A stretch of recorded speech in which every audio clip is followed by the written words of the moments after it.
de retour dans le studio et on va traiter du même sujet concernant la coopération entre l'Égypte et les Nations Unies, mais surtout avec le Haut Commissariat des Nations Unies pour les réfugiés et les forces du maintien de la paix durant les dernières décennies. Et pour parler de ce sujet, nous avons le plaisir d'accueillir au bout du fil Madame Farida Choubechi. Vous êtes journaliste et membre du Parlement. Bonsoir. Bonsoir à vous et à tous vos téléspectateurs. Je suis écrivain aussi. Alors, concernant, on parle de la contribution de l'Égypte, par exemple, dans les forces du maintien de la paix durant les dernières décennies. On parle de plus de 30 000 membres des forces égyptiennes qui ont participé dans beaucoup de régions au monde, surtout en Afrique. Parlez-nous de cette participation. C'est-à-dire que moi, je vois que nous avons une direction politique actuellement. Nous avons un dirigeant vraiment très humain et qui donne qui accorde beaucoup d'importance à la, si vous voulez, humaniser les relations entre l'Égypte et tout le monde.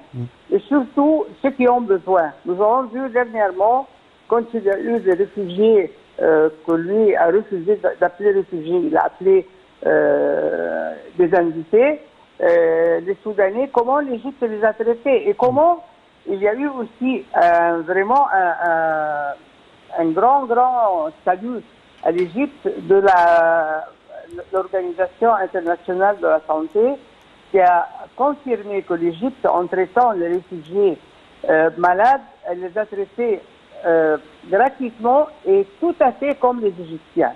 Et ça, c'est beaucoup de choses qui ont... C'est-à-dire c'est au crédit de l'Égypte maintenant que tout le monde voit que c'est le pays civilisé, le pays plein de valeurs humaines et qui respecte l'être humain comme il faut. C'est-à-dire pas en parlant, mais dans les faits. C'est-à-dire l'instruction, la santé, l'appartement, tout ce qui a rapport avec aux droits de l'homme. L'Égypte est très éveillée et très aussi prête à tout faire pour assurer tout ça à l'être humain qui vit en Égypte, et même si elle peut aider aussi d'autres pays, comme nous avons vu dans certaines catastrophes ou certains moments difficiles, comment l'Égypte était à côté de l'État qui souffrait de cette d'un mal passager et comment elle a aidé tout le monde, comment elle a envoyé des soins médicaux à quelques pays africains. Et voilà, c'est ça l'Égypte que nous avons toujours connue et qu'on attend avec beaucoup de joie et de fierté qu'elle reprenne sa position et son rôle dans le monde entier. Oui. Là, vous avez parlé d'actuellement, c'est-à-dire vous avez parlé de l'accueil... Je vous entends presque pas. Vous avez parlé maintenant, tout à l'heure, des Soudanais, c'est-à-dire actuellement. Mais quand même, depuis 1960, à l'époque de l'ancien président Nasser, il a envoyé quand même des missions du maintien de la paix et il a accueilli beaucoup de réfugiés. Justement, mais je vous dis que l'Égypte reprend la position qu'elle avait. J'ai dit ça au début. C'est-à-dire que maintenant, l'Égypte a, depuis 70, elle a tout laissé, elle a tout jeté à la mer ou je ne sais pas où. Et comme vous le dites, maintenant, on reprend, c'est-à-dire le président Assisi nous remet à la position de l'Égypte à laquelle tout le monde est habitué et dont nous étions aussi habitués. Et pourquoi l'Égypte a été tellement respectée et aimée par les pays africains? Pourquoi? Parce que elle a agi d'une façon humaine et d'une façon, comment dire, honnête avec tous les pays africains et avec tous les pays arabes évidemment, tout le monde arabe. Et c'est pour ça que moi je suis très heureuse que l'Égypte reprend, elle revient à son rôle, à sa position d'un grand pays qui est toujours à l'écoute de tous ceux qui ont besoin de lui.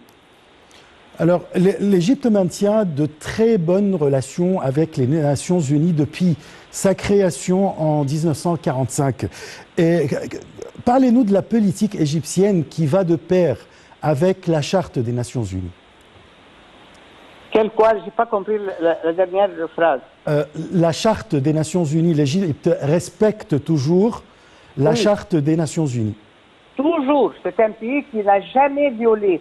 Parce que vous voyez, par exemple, personne ne peut dire que l'Égypte, même dans les moments les plus difficiles que nous connaissons, l'année noire là, des frères soi-disant musulmans, l'Égypte n'a pas agressé n'importe quel pays. Et l'Égypte n'a jamais cherché à envahir. L'Égypte a cherché à bâtir, à jeter des ponts de confiance, de réciprocité. Et ça c'était la mission de l'Égypte depuis, comme vous l'avez dit, 1000 et quelques. C'est-à-dire que c'est connu de l'Égypte. C'est quelque chose de connu et reconnu par tout le monde. Oui.